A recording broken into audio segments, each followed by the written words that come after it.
मेरी प्यारी YouTube family को मेरा प्यार भरा सलाम। मैं फिर से हाज़िर हूँ एक न्यू व्लॉग के साथ। आप लोगों के काफ़ी कमेंट आ रहे थे कि बड़ी वीडियो अपलोड करो, और ये भी कमेंट आ रहे थे कि आदिल कौन है, कहाँ से आया है, उसकी डिटेल हमें चाहिए। तो आज आपका इंतज़ार ख़त्म हुआ। आज हम बात करेंगे आदिल के बारे में। सबसे पहले मैं थोड़ा बहुत जो काम कर रही हूँ उसके बारे में आपको बता देती हूँ। दोपहर का टाइम है। यहाँ पे ना जब भी हम कुकिंग करते हैं ना तो किचन के ऊपर मैंने सेल्फ लगाई हूँ 3-4, तो जितना भी ऑयल है ना सब उसी पे जाके जो है वो चिपक जाता है। हर 3-4 दिन पे ना इसको पूरा मैं इसकी ना डीप क्लीनिंग मैं करती हूँ। वैसे तो जब हम किचन धोते हैं रोज़ ना तो उसको कॉटन के कपड़े से पोंछ लेते हैं, मगर अब 3-4 दिन हो गया ना तो ये बहुत ज़्यादा गंदा हो गया है। तो बस आज उसी की ना थोड़ी बहुत सफाई कर लेंगे।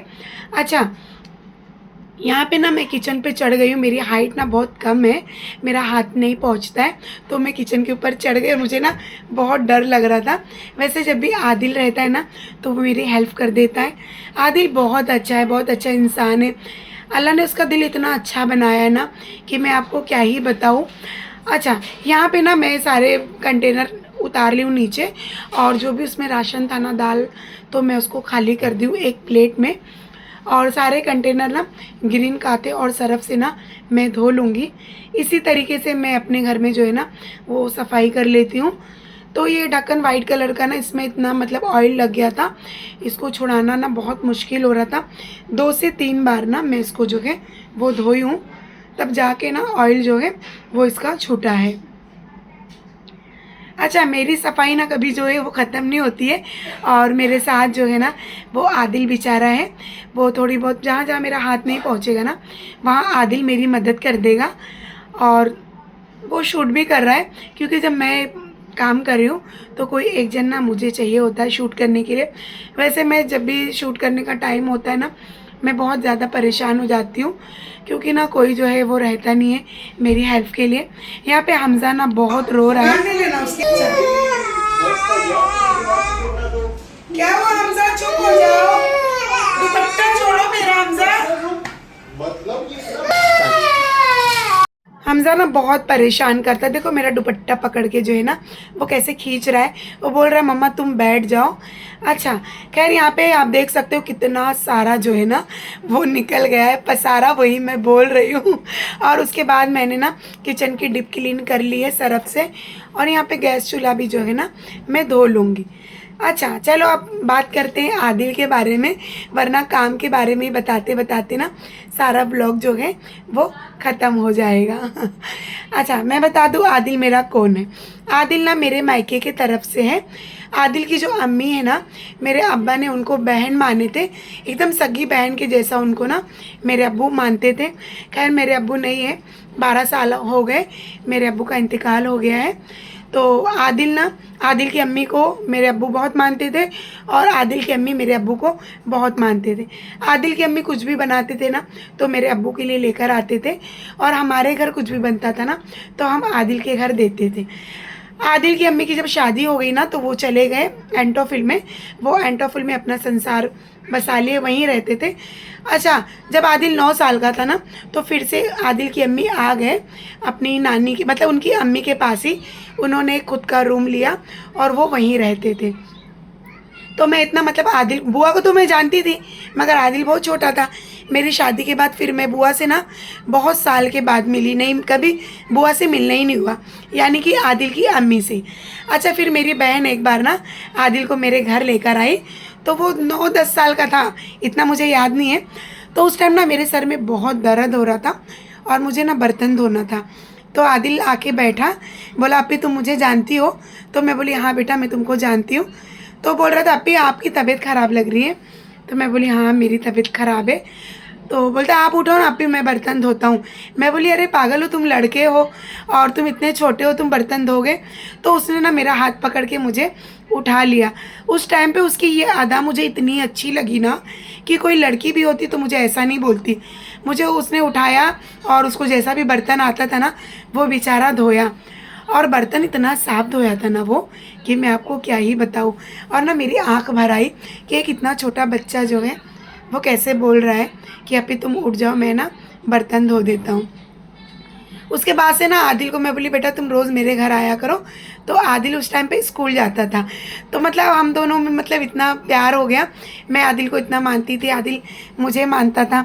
मैं आदिल के लिए कपड़े हर चीज़, स्कूल जाता था वो तो उसके लिए टिफ़िन वगैरह कुछ भी लेकर आती थी, और आदिल भी मेरे लिए कुछ ना कुछ जो है लेके आता था।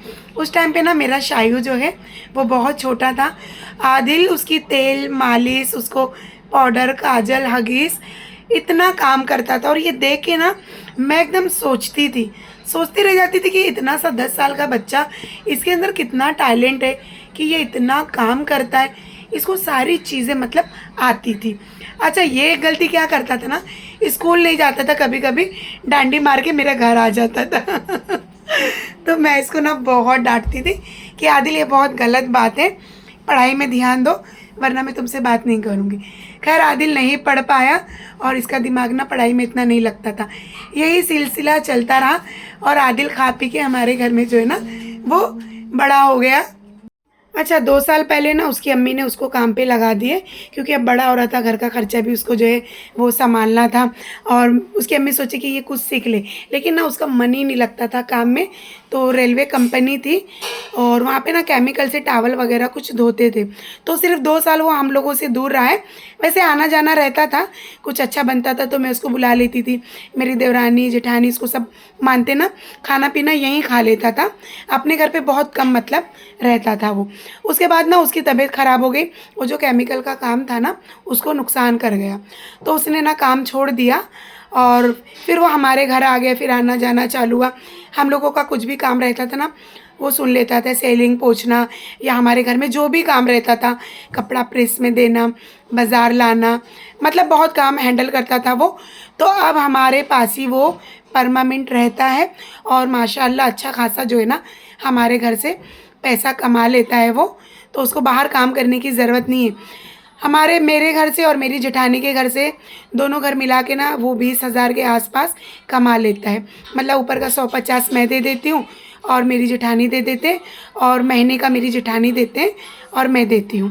तो मतलब 20,000 तक वो कमा लेता है। और इतना मेहनती बच्चा आदिल इतना अच्छा है ना कि वो लड़का कहीं भूखा नहीं रहेगा, वो कहीं भी करके खा लेगा।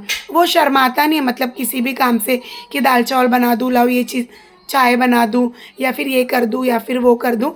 ऐसे ही रहना चाहिए इंसान को कि वो कहीं भी जो है ना वो जी खा ले। तो आदिल बिल्कुल ऐसा ही है। और उसकी अम्मी भी बहुत अच्छे हैं, मेरे पास वो एकदम फ्री रहते हैं। उनका यही कहना है कि तुम इतनी अच्छी हो, तुम लोग इतने अच्छे हो, इसीलिए मैं आदिल को जो है ना वो तुम लोग के पास छोड़ दी हूँ। और अच्छा खासा पैसा भी कमाता है, वरना इसकी अम्मी ना इसको कहीं भी जो है रहने नहीं देते। मुमरा में भी इसके रिश्तेदार है, वो 1 हफ्ता वहाँ पर था तो इसकी अम्मी ने इसको रहने नहीं दिए। बोले कि तू मतलब कक्को किचन के पास ही ठीक है, वहाँ पर रहता है तो फ्री। और आज भी आदिल दिन भर हमारे पास ही रहता है। रात में 1:30 बजे 2 बजे जाता है, कभी पहुंच जाता है ना तो मैं उसको कॉल करती हूँ। बुआ भी बोलते हैं कि हाँ आदिल जो है वो आ गया है। यहाँ पर आदिल रेडी है आप लोगों से बात करने के लिए, आप लोग उसकी बातें सुनो, ठीक है। अस्सलाम वालेकुम, आप सब कैसे हो। यही थी मेरी रियल लाइफ और रियल स्टोरी जो कक्को किचन ने अभी बताया आप सबको। और इन लोग बहुत अच्छे हैं, बहुत मुझे मानते हैं, एक से एक खिलाना, एक से एक पहनना और एक से एक जो मैं चीज़ ख्वाहिश करता हूँ ना, दोनों भाभी और बहन दोनों दिला देते हैं। और देखो जहाँ प्यार मिलता है इंसान वहीं रहता है। मुझे तो यहीं प्यार मिलता है, मैं तो इसी के लिए आज इतने साल से इधर हूँ, नहीं तो मैं पता नहीं कहाँ से कहाँ चले जाता। ये अपी ने जो भी बोले सब रियल बात है। अच्छा खासा मैं पैसा कमाता हूँ, एसी में काम करता हूँ, कोई चीज़ का टेंशन नहीं है, ना कोई चीज़ का झगड़ा ना लफड़ा। सोचता हूँ कि शादी भी करके अपनी वाइफ को भी इधर ही ला के रखूँ। इधर ही ले आऊंगा, दोनों दिन सब खर्चा उठा लेंगे। तुम्हारी वाइफ का बसर यहाँ पर नहीं होगा, होगा। सिर्फ तुम्हारा होगा। तो कैसी लगी हम लोगों की स्टोरी प्लीज़ कमेंट में बता देना और प्यारा प्यारा कमेंट करना। इंशाल्लाह फिर मिलेंगे हम आपको ऐसे ब्लॉग में। अल्लाह हाफिज़।